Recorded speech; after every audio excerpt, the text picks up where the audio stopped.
विधायक हुमायूं कबीर का ऐलान, कहा बंगाल में बनाएंगे नई बाबरी मस्जिद। मुर्शिदाबाद में हुए एक कार्यक्रम के दौरान हुमायूं कबीर ने कहा कि मस्जिद की नींव 6 दिसंबर 2025 में रखी जाएगी और सीएम ममता बनर्जी को इसके लिए निमंत्रण पत्र भी दिया जाएगा। 2025 বলছেন ভিত্তি স্থাপন করবেন এবং 2025 6 ডিসেম্বর এটা উদ্বোধনে শিলান্যাসে তো মুখ্যমন্ত্রী তো প্রায়োরিটি দিয়ে তিনি উপস্থিত হওয়ার জন্য আমাদের ট্রাস্টের পক্ষ থেকে ইনভাইট করা হবে। इधर बीजेपी ने टीएमसी पर पलटवार करते हुए इसे बाबर की सोच बताया है। हुमायूं कबीर साहब का जो बयान आप बता रहे हैं वो बाबरी सोच से संबंधित ज्यादा है। हुमायूं कबीर का विवादित बयान देने का सिलसिला पुराना है। 2024 के लोकसभा चुनाव में भी उन्होंने बीजेपी के नेताओं पर आपत्तिजनक टिप्पणियां की थी। यूपी के फतेहपुर में अवैध तौर पर बनी नूरी मस्जिद पर चला प्रशासन का बुलडोजर, पीडब्ल्यूडी विभाग ने अगस्त में दिया था नोटिस। 180 साल पुरानी मस्जिद को गिराने के लिए 5 बुलडोजरों की मदद ली गई। 17 अगस्त को पीडब्ल्यूडी विभाग ने मस्जिद कमेटी से खुद अवैध निर्माण ढहाने को कहा था, लेकिन जब कोई एक्शन नहीं लिया गया तो प्रशासन को ये तरीका अपनाना पड़ा।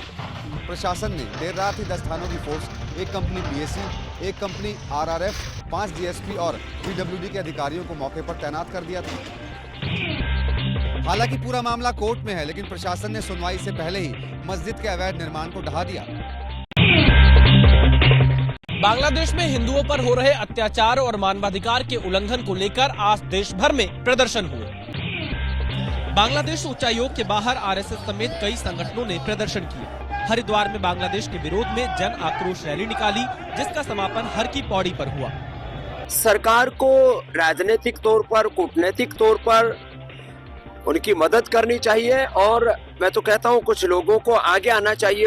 लखनऊ में भी जन आक्रोश रैली निकाली गई, जिसमें बड़ी संख्या में लोगों ने हिस्सा लिया। राजधानी रांची में हिंदू संगठनों ने सड़कों पर उतरकर प्रदर्शन किया। मुंबई के भिवंडी में बांग्लादेश को लेकर हिंदू संगठनों का गुस्सा फूटा और जमकर प्रदर्शन किया। जब से बांग्लादेश में तख्ता पलट हुआ है, उसके बाद से ही हिंदुओं और उनके धार्मिक स्थलों को लगातार निशाना बनाया जा रहा है और अब बांग्लादेश के खिलाफ पूरी दुनिया भर में आवाज उठने लगी है।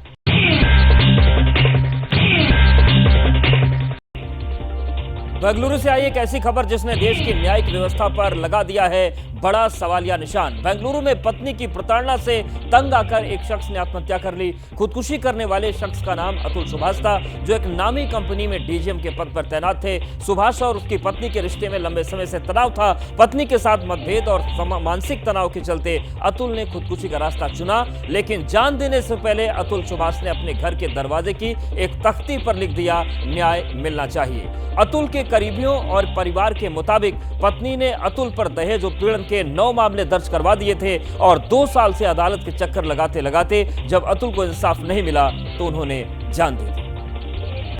अजमेर में हाई सिक्योरिटी जेल में ड्रोन मिलने से मचा हड़कंप, एसपी ने दिए जांच के आदेश।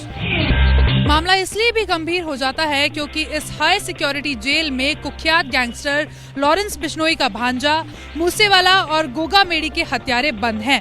फिलहाल जेल में 200 से ज्यादा हार्डकोर अपराधी बंद हैं। सुबह सफाई करते वक्त सफाई कर्मी को कैंपस के एक कोने में ड्रोन पड़ा मिला है, जिसके बाद हड़कंप मच गया। पुलिस ने ड्रोन को कब्जे में ले लिया है और पूरे मामले की जांच बैठा दी गई है।